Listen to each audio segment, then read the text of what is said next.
Apple Maker Ajaz AK-A20 Pro।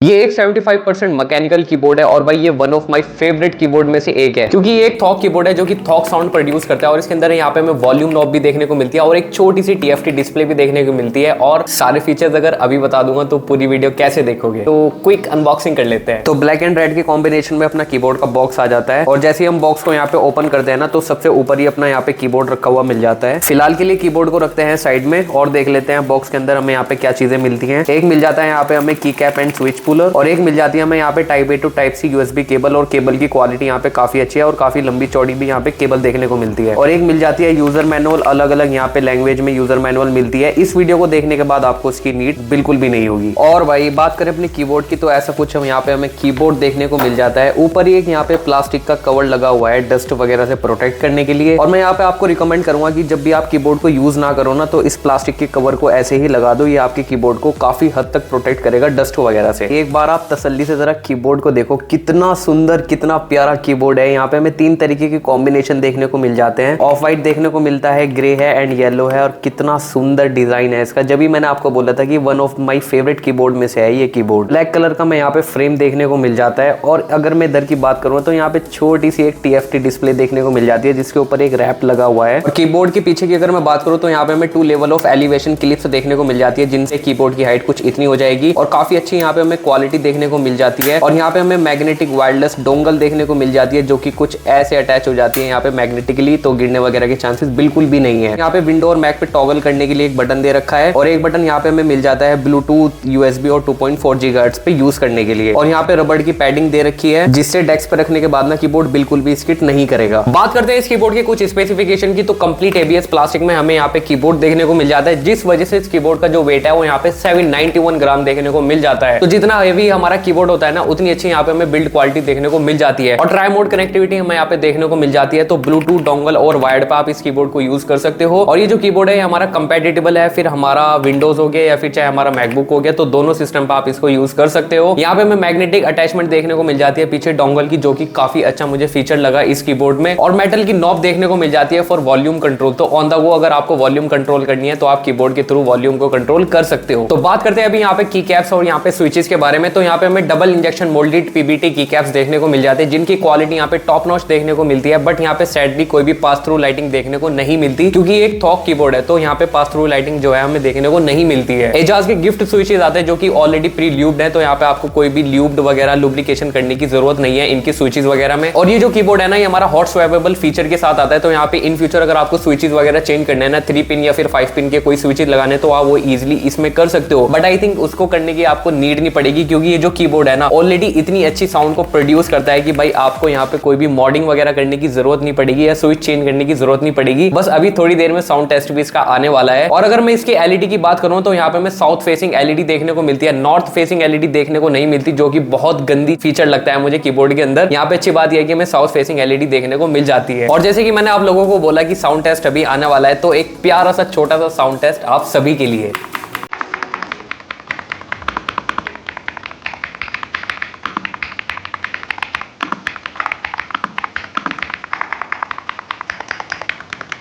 तो वही देखा आप लोगों ने कितनी प्यारी और कितनी थॉक साउंड ये कीबोर्ड जो है हमारा यहाँ पे प्रोड्यूस करता है। और ये जो थॉक साउंड है ना, ये ऐसी ही नहीं आती, ये आती है हमारी काफी सारे अकॉस्टिक फॉर्म ट्रीटमेंट के बाद। सबसे पहले इस कीबोर्ड के अंदर लगा हुआ है हमारा यहाँ पे गैस्केट माउंटिंग, उसके बाद यहाँ पे हमें सैंडविच मॉडलिंग देखने को मिल जाता है, उसके बाद फ्लेक्स कट PC और उसके बाद यहाँ पे हमें PCB फॉर्म देखने को मिल जाता है। तो जब ये सब चीजें यहाँ पे कंबाइन होती है ना, तब जाके ऐसी साउंड यहाँ पे प्रोड्यूस कर पाता है कोई भी कीबोर्ड, तो जिस वजह से यहाँ पे ऐसी साउंड आ रही है। और अगर मैं कंपेयर करूंगा साइड बाय साइड एक ऐसे कीबोर्ड से जो कि नॉर्मल हमारा मैकेनिकल कीबोर्ड होता है, तो उससे आपको ज्यादा क्लियर हो पाएगा इसकी साउंड क्वालिटी में और दूसरे कीबोर्ड की साउंड क्वालिटी में जमीन आसमान का अंतर है। तो एक छोटा सा सैंपल आप सभी के लिए।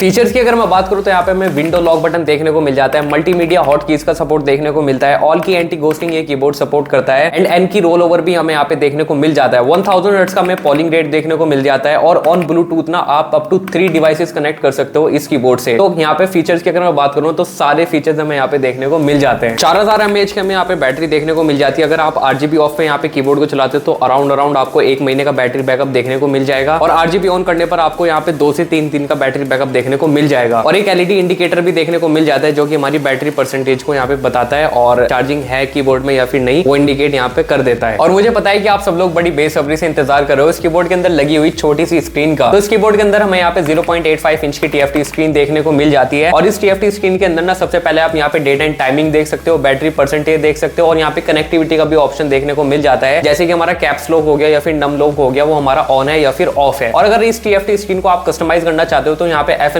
वॉल्यूम नॉब दबाने से आप इसके RGB इफेक्ट को कंट्रोल कर सकते हो, कलर्स को कंट्रोल कर सकते हो, ब्राइटनेस हो गया, स्पीड हो गया, साउंड हो गया, और यहाँ पे लैंग्वेज वगैरह और जिप फीचर को भी कंट्रोल कर सकते हो। FN+ होम बटन दबाने से आप इसकी TFT डिस्प्ले को ऑफ कर सकते हो, और अगर आपको यहाँ पे टॉगल करना है जिप और होम के बीच में तो यहाँ पे FN+ डिलीट बटन दबाने से आप टॉगल कर सकते हो जिप और होम के बीच में। तो अभी बात करते हैं इस कीबोर्ड के RGB के बारे में। तो इस कीबोर्ड के अंदर हमें यहाँ पे पर की RGB का सपोर्ट देखने को मिल जाता है, 10 RGB मोड देखने को मिल जाते हैं, और तो और इस कीबोर्ड के अंदर हमें यहाँ पे म्यूजिक सिंक RGB देखने को मिल जाती है। तो कोई भी अगर आप म्यूजिक प्ले करोगे ना तो उसके साथ हमारी RGB जो है वो रिएक्ट करती है। ईपू मेकर ने इस कीबोर्ड के अंदर जो ये फीचर डाला है ना म्यूजिक सिंक वाला, भाई वो एक नंबर चीज है, मतलब बहुत ही बढ़िया लगता है जब RGB आपकी रिएक्ट करती है म्यूजिक के साथ। और बात करें RGB को कस्टमाइज करने की तो FN+ बटन दबाने से आप यहाँ पे RGB के मोड को चेंज कर सकते हो, FN+ राइट एरो बटन दबाने से आप इसके कलर को चेंज कर सकते हो, और अगर आपको लाइटिंग अच्छी नहीं लगती तो FN+ X बटन दबाने से आप इसकी लाइटिंग को ऑफ भी कर सकते हो। FN+ up and down arrow दबाने से आप इसकी RGB की ब्राइटनेस को कंट्रोल कर सकते हो, और FN+ लेफ्ट बटन दबाने से आप लाइटिंग की जो डायरेक्शन है उसको चेंज कर सकते हो, और बाकी की कस्टमाइजेशन आप इसके सॉफ्टवेयर के थ्रू कर सकते हो। तो चलते हैं फिर सॉफ्टवेयर की तरफ। सॉफ्टवेयर डाउनलोड करने के लिए आपको इस वेबसाइट पर आ जाना है, डिस्क्रिप्शन में लिंक है, आप जाके चेकआउट कर सकते हो। यहाँ पे आपको क्लिक करना है इसके इंग्लिश में, और जैसे आप यहाँ पे इंग्लिश पे क्लिक करोगे ना तो आपको यहाँ पे डाउनलोड सेंटर पे क्लिक करना है। उसके बाद आपको यहाँ पे टाइप करना है AK820, और जैसे आप ये टाइप करोगे ना तो आपको यहाँ पे ये सारी चीजें आ जाएंगी। उसके बाद आपको यहाँ पे 820 Pro जो है वो यहाँ पे डाउनलोड कर लेना है, ये वाला। तो ऐसा कुछ हमें यहाँ पे सॉफ्टवेयर देखने को मिल जाता है। तो जैसे हम कीबोर्ड पे क्लिक करते हैं तो यहाँ पे सामने अगर मैं बात करूँ इस कीबोर्ड की तो आज की डेट में Amazon पे 13 से 14 हजार रुपए का चल रहा है ये कीबोर्ड। तो घबराने की बिल्कुल भी जरूरत नहीं है, आपको जाना है ईपो मेकर की वेबसाइट पे, वहां पे इस कीबोर्ड की जो प्राइस है वो $59 चल रही है, जिसके ऊपर आपको $8 शिपिंग चार्जेस देना पड़ेगा। तो यहाँ पे 59 + 8